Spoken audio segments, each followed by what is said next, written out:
कहवा लगाऊ बड़ी देर, मंदिरवा सुनी पड़ी। मैया कहवा लगाऊ बड़ी देर, मंदिरवा सुनी पड़ी। मैया दुआरे अंधा पुकारे, मैया दुआरे अंधा पुकारे। अंधे को नैन भई देर, मंदिरवा सुनी पड़ी। ओही नैना देत भई देर, मंदिरवा सुनी पड़ी। मैया कहवा लगाऊ बड़ी देर, मंदिरवा सुनी पड़ी। मैया दुआरे एक लंगड़ा पुकारे, मैया दुआरे लंगड़ा पुकारे, लंगड़ा पुकारे।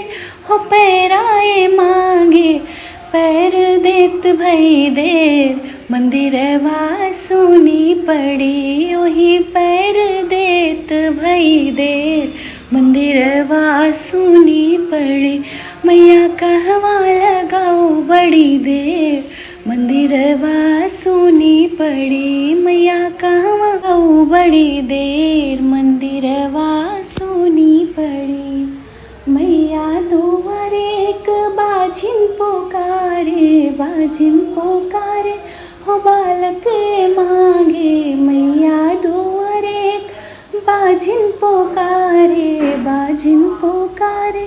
हो बालक मांगे, बालक देत भई देर, मंदिरवा सुनी पड़ी। ओही बालक देत भई देर, मंदिरवा सुनी पड़ी। मैया कहवा लगाऊ बड़ी देर, मंदिरवा सुनी पड़ी। मैया दुआरे एक कन्या पुकारे, मैया दुआरे कन्या पुकारे, कन्या पुकारे। ओ घर बर मांगे, कन्या पुकारे।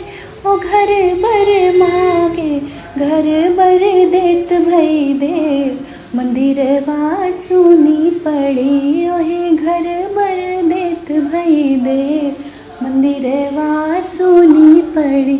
मैया कहवा लगाऊ बड़ी देर, मंदिरवा सुनी पड़ी। मैया कहवा लगाऊ बड़ी देर, मंदिरवा सुनी पड़ी।